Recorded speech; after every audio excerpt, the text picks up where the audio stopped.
OpenAI clearly has Google in its sights, and also Perplexity, a company we've talked a lot about, with its new search tool. Now, they kind of teased like a ChatGPT search tool and function a while back, but it is finally rolling out to people. We're actually getting our hands on it. And Conor recently has been talking a lot about this tool. He made some posts on LinkedIn that went absolutely viral. Forbes reached out to him. It's a crazy time. So we're going to be breaking down everything happening there. But I'm kicking this over to Conor to tell us a little bit about what he's seen with this and what he's so excited about when it comes to this new OpenAI search tool. Yeah, this is really cool. So, hopefully you've heard about this by now, but we have been hearing for months, right, Jaeden, that OpenAI was going to create a search tool to compete with Google, which I think is really smart. And this is what I was talking about both in the article and on LinkedIn and everywhere else. But the idea is that, while it seems like a lot of people have tried out ChatGPT, people are definitely not used to it. But what people are used to is the search engine, which is why billions of people use it, which is why Google pulls in something like $50 billion in ad revenue just from their search service. We all know that search engines are the gateway to the internet. And so OpenAI wants, obviously, a piece of that. So what makes their search so interesting? And one of the things I was being asked about this was, well, is this a Google killer? We hear this a lot. Is this a Google killer? First of all, you have to remember that Google is Godzilla, right? You don't kill Google with, a few rifles or Godzilla with a few rifles or something like that, right? You have to do this giant takedown. Even when Bing started to integrate ChatGPT into the Bing service, even that was only good for maybe a percentage point off their 92% share of the world search or something like that. So that's how big Google is. But the question is, when people say, well, will ChatGPT search, which I'm going to talk about my favorite things about it in 1 second, will that kill Google? My answer to Forbes and to others were, I think the only thing that kills Google is Google. I think that Google is seeing the writing on the wall with Perplexity. Perplexity is up to, what's the valuation? It's like $8 billion or something, right? Yeah, it's crazy. It's huge.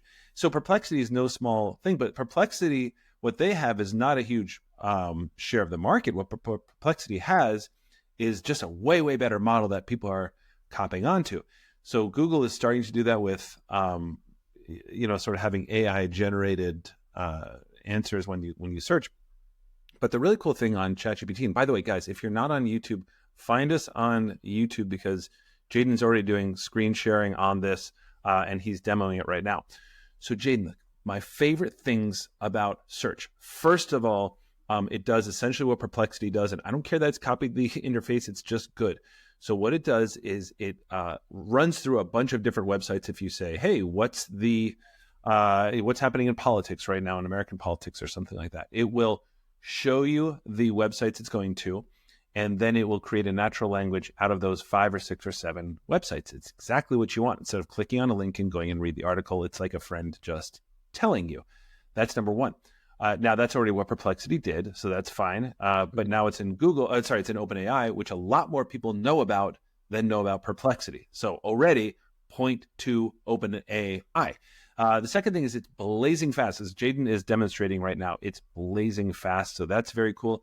It cites its sources going through it, so you can see if it's hallucinating or not. You can click on the sources so you can see where it's pulling from. So if you're asking about politics, you want to know if it's coming from Fox News or from BBC or from MSNBC. You want to know where it's pulling its information.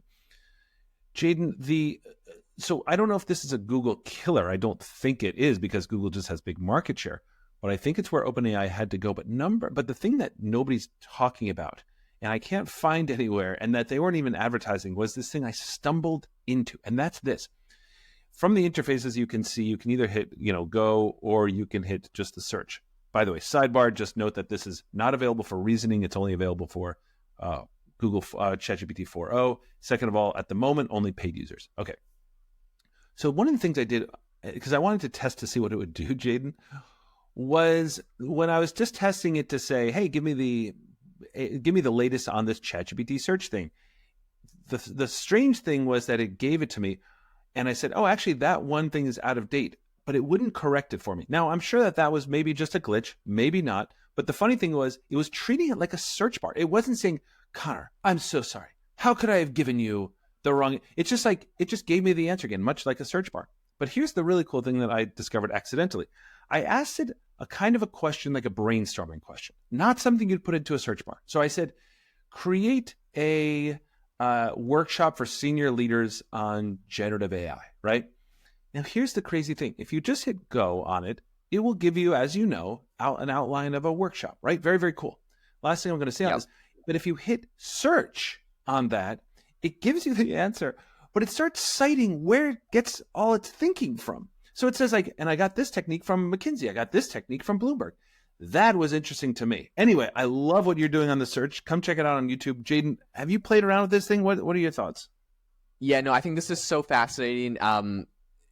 It's it's tricky because it's not like the most innovative thing in the whole world that no one's ever seen or done before, because Perplexity is doing it and has been doing a great job at it. That being said, we know that OpenAI is the behemoth in the room. They have all the users. They got hundreds of millions of weekly active users, and so when they integrate it, you're seeing more people use it. Kind of like when we're really excited when Google started adding all of their AI functionality to their search, because we're like, they got 1 billion users. This is going to be crazy. Now, what I will say is it does feel like Google really, it feels like they're kind of like Xerox back in the day, in my opinion anyways. Xerox came up with a lot of the technology, held a lot of the patents for a lot of the hardware and internet, I don't know, a lot of stuff we use today. And they got beat out by other companies that seem to really kind of jumpstart them. And it seems like Google, right, they were the ones that they have the biggest data set. They're sitting on the biggest data set in the entire world. They already had the entire internet scraped for their search engine. They had everything lined up, and they invented the, they came up with the attention is all you need paper. It came out of a Google research lab, the transformer, like everything that we needed to make this AI, and they chose not to release it because they didn't want to cannibalize their ad business. And then it's the classic innovator's dilemma. It seems like, we have these other players, and it was like, oh, Perplexity versus Google. Google's obviously way bigger, but now like ChatGPT jumping in really feels like it's going to be a battle for search. And it's not like Google's dead, because if you think about Google, they have so many businesses and so many use cases. I was sitting there thinking, I'm like, even if I replaced all my Google searches with Perplexity, that's like probably a fraction of the revenue Google makes from me. I mean, I never click on ads virtually ever. I got ad blockers on everything. And so I'm like, yeah, I guess I pay for, premium Google Drive because my Gmail always runs out of space. And like, I pay for YouTube Premium because I don't want to see ads there. And like, so I have like these little ways that I'm giving money to Google, but it's not necessarily ad business. And so I think they've diversified their portfolio a lot, but that is still terrible when their number one revenue source is ads. This is terrible that they could have potentially get disrupted in this way. Now, I don't think it's like a killer because there's all sorts of reasons why I'm never going to like completely replace Google. Like I use Google Maps all the time. And, they just have like so many different products, right. Insane amount of products. But that being said, this is a big threat to them. And, if you're asking, I did a few different searches where I was asking, like what is the weather like in Madrid? And you can see on Google, the search results, it's kind of the standard search results you'd expect. You could go check it on Perplexity and you get, some kind of interesting graphics. And now you're seeing it on ChatGPT and it's kind of like these interesting graphics. And they're, all of these platforms are essentially giving the same information. And so the thing that I think is that if all of these companies can essentially pull in search results into their AI models, but you mentioned, Conor, something interesting, which is like, if you wanted to write you an outline about a workshop, it does a great job writing the outline to the workshop. Google does not do that. Google, right. I mean, yes, they're trying to incorporate their AI things, but by default, it's just pulling up links. And so the fact that the advantage I think these models have is they can do something very powerful that they're known for, which is like creating content for whatever you want. Plus now they're doing search, and Google was doing search, and now they do a little bit, but like their AI isn't really writing documents for you. Their AI is mostly just like using the AI to summarize the search results. So what I think is the scary thing for Google is that these models are doing really impressive things and adding search, and Google doesn't really have a response because they're like, yeah, but we already do search. And so it's like you could get twice as many things done with this versus just Google. So it's like, why do I even need Google? Because I can do more things with this than I could do with Google. So I'm just going to use this. So I think that's maybe going to be some of the biggest headwinds that Google faces. No, I totally agree. And here, actually, I'll share my screen too. Let's see if I can do this on our platform here. But this is sort of what I wanted to show you on exactly that point, right, Jaeden, which is it's going to disrupt Google only first of all, Google's totally diversified. I totally agree. So is this a killer? No.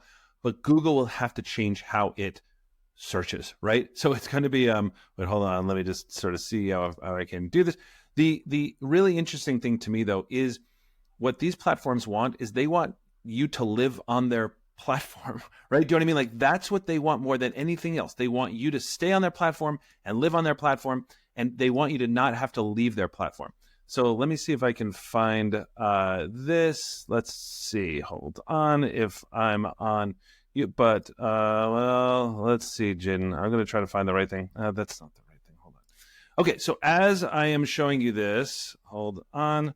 Window. This is what we want here. Okay, now I'm here. If you are on YouTube, guys, you're going to want to see this because this is what I was talking about. I want you to see what it looks like when you're asking ChatGPT for, hey, I need help on this. By the way, there's still a misconception out there that ChatGPT is not connected to the internet. Yes, it is.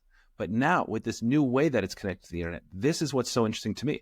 I would ask it for, hey, I'm trying to figure out how to speak to senior leaders about AI. What should I focus on? I think that changing behavior is critical. Are there recent developments I should add in, or should I avoid that? Whatever.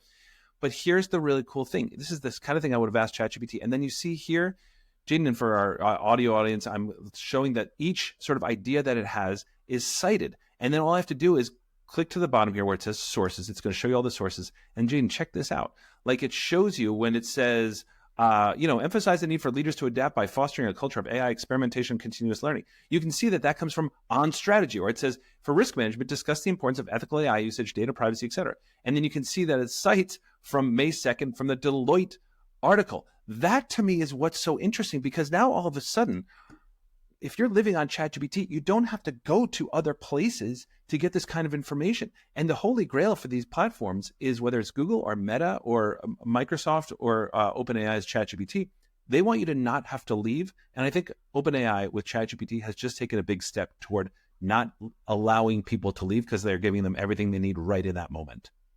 Yep, 100%. I think this is fascinating. My one question for you, Conor, is forget the Google question, because that's a long, drawn-out battle of a behemoth versus these up-and-coming kind of tech companies. That'll be interesting to watch. I don't really have a horse in the race there. I'm excited for the competition.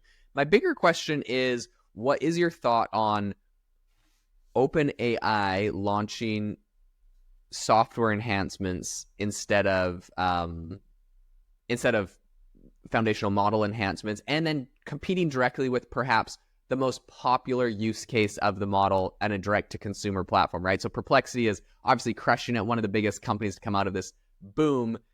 Does that bode well for other AI startups? Is that, I don't know, what's your vibe on it? Are you excited for more competition, and it's a great use case, so why not jump into it? Competition's fantastic, but Jaeden, you and I talk about this all the time. Remember in the early days when all these things would use ChatGPT, and they would just essentially be wrappers, meaning they would have, somebody would take ChatGPT and say, hey, if you want to use this in Excel, here's how you can use it. And then next thing you know, ChatGPT comes out with Code Interpreter and steamrolls this essentially $50 million company. And that was happening over and over again. OpenAI rather was coming through and steamrolling everybody, as does Google, as does everybody else. Now the question is, can it steamroll over not a small thing, but a big thing? And Perplexity, guys, make no mistake, whether or not you use it, is a big thing. Can it? Now, I don't think it's going to steamroll Perplexity, because I think Perplexity is going to continue to innovate. I think they're outstanding as a company. But Perplexity is facing a couple of headwinds, right? Perplexity is, first of all, getting sued by everybody under the sun, as OpenAI has been as well. And secondly, what ChatGPT now has is essentially Perplexity. The downside for it is that you can't use other models underneath. So with Perplexity, you can just use Claude or Llama or something like that. But how many people actually really care about that? I think that's a fraction of people who are choosing a different model. So This is my concern for Perplexity. Does this steamroll them? That's what I'm curious to find out. Yeah, I'm super excited. We'll keep you up to date on the usage metrics, everything these companies are publishing. I mean, at the end of the day, I would put money on the fact that both companies just continue to grow. And there's so much market share from Google that's going to get eaten away that the Perplexity OpenAI question probably isn't actually a question, because it's just going to go, it's going to get taken from Google. Neither of these companies are really competing. They're competing against Google. So in any case, fascinating time. Thank you so much for tuning into the podcast today. If you enjoyed the episode and you learned something, the number one thing you can do to say thank you is to go and get Conor's AI course. He has an incredible mindset, AI framework that helps you use AI tools. It will change the way you think. If you haven't done it already, you absolutely have to get it with the link in the description. And also drop us a review. We love to read them. We love to hear from you. We hope you all have a fantastic rest of your day, and we will talk to you all next time.